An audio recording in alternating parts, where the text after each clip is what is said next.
I should have wore gloves today. I mean, it's not that cold out. It's definitely a little drizzly, which I wasn't expecting, which means that there's less people out today. Like, what are those swans? They're in the lake this morning, just cruising. I brought my big boy camera out with me, so I'll add some of these photos into the podcast player. No particular timing. I'll probably throw them in with chapters. Otherwise, they'll be in the podcast player. Here's a good shot. This is the lake and that bridge that's always in the background that people show. In this case, there's a bunch of swans that are swimming around. I think there's like a runners meetup today. Like they do these runs in the park with groups.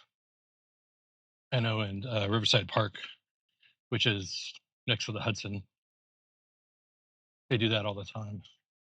It looks like they've got little arrows and cones out. Also, looks like they might have gotten most of the marathon stuff down. I didn't go out for a walk yesterday. It's Saturday. Yeah, I didn't go out yesterday. So it might have even been gone yesterday. Yeah, it's very quiet this morning. Must be the rain. I've seen more people this morning without headphones than with headphones, which, as an exercise person, I would imagine you'd want to be listening to something, unless you're pair running or in a group. You ever heard about these 4 numbers? It's like a 4-number plate on the light posts within Central Park. You know, when you're going from the east side to west side or vice versa, or even north to south across the park, in the park, there's not really straight lines, so you get disoriented pretty quick. I mean, after a while, you'll recognize which side are east side buildings and which side are west side buildings. And it's easy to find out which way 59th Street is, but you'll be able to see the big skyscrapers versus at 110th Street, which is on the north side of where the park ends. Tall, contextually, not so tall. Anyway, if you're walking through the park and you're wondering, where am I? Or maybe you want to meet somebody in the park and you tell them, oh, by the Great Lawn. Well, you can tell them to meet you at lamppost, whatever. Here, I'll take a picture of it. Oh, it looks like they still have the cranes out. I'll be picking up a couple last minute things. Boy, that felt like it took a while to clean up all the marathon stuff. I mean, tomorrow it'll be a week since I didn't run the marathon. Anyway, there's these plates on the lampposts, old school lampposts within the park. They're everywhere, and definitely at every intersection. Sometimes they're tucked away a little bit. Like I'm up by the by 66th Street, which is probably 67th at this point, and the lights are tucked in a little bit on the walkways, so not on West Drive, but off a little bit. I'll take a picture so you can see a couple of them. Yeah, so they have these 4-digit number plates, and it's kind of interesting because if you look at the plates, I think I just took one and it said like 6801. So the first 2 digits, 68, are the nearest street you're at. So if you were to find that lamppost and walk directly, east or west, you're running into 68th Street.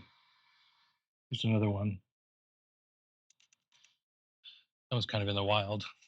And I'm not suggesting every single pole or every single light pole has a 4-digit placard or plate.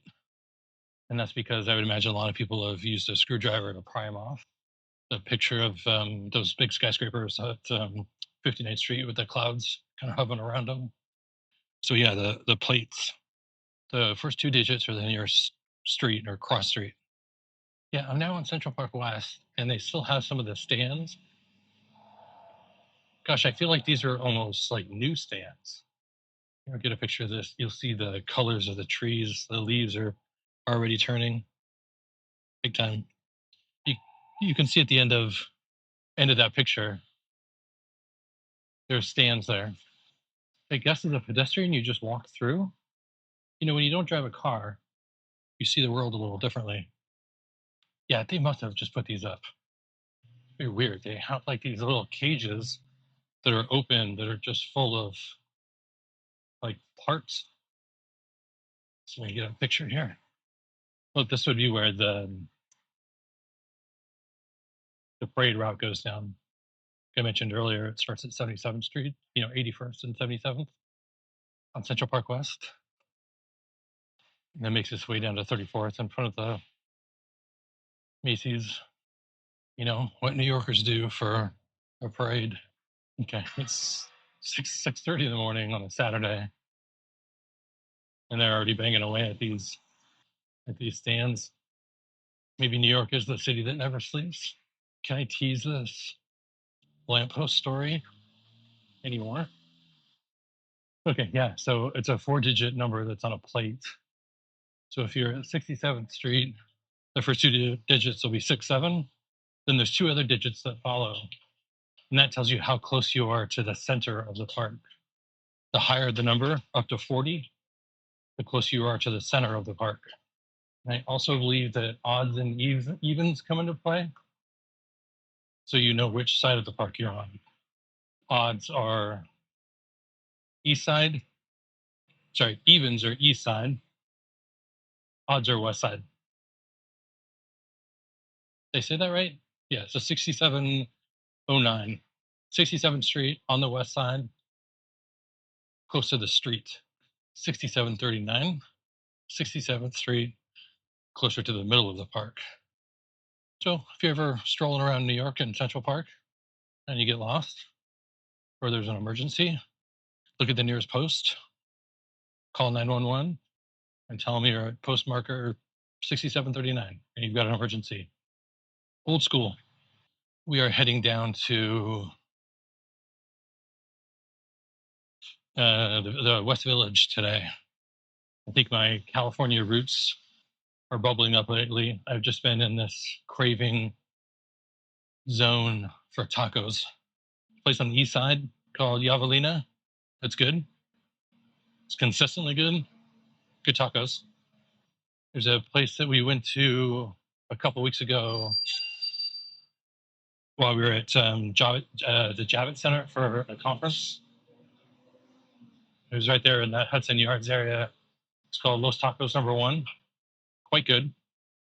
Careful in ordering the cilantro and the hot sauce. Both don't mess around. I don't know if the mic will pick up that honking, but I was standing on the corner of 72nd and Columbus looking. So Columbus is a one-way, basically from uptown to downtown. And I'm looking in the opposite direction of traffic flow. And apparently I don't look like a New Yorker. So a cabbie honks at me and makes sure that I'm aware that if I need a ride, he's right there for me. How gracious is New York City? Yeah, so I think I'm going to take my film camera. I wonder if I've got a roll of 24 I can take, and then I can drop those off at the lab today. I haven't been out with the film camera in a little bit. So that'll be nice. I'll have it with me all next week.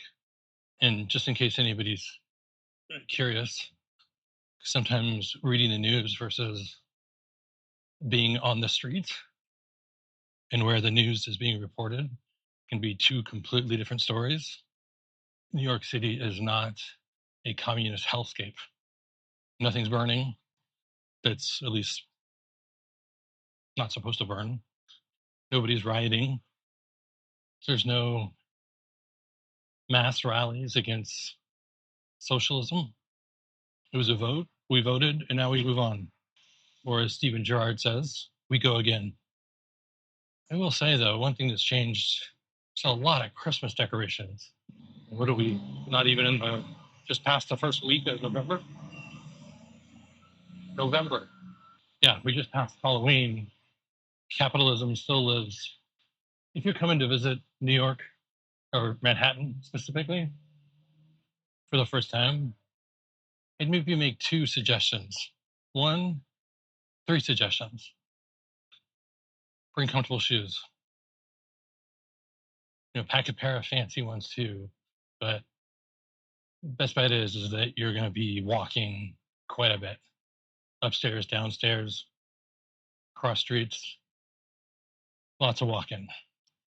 That's one. Two, grab a drink and some quesadillas at El Matote on the Upper West Side. Sit at the bar.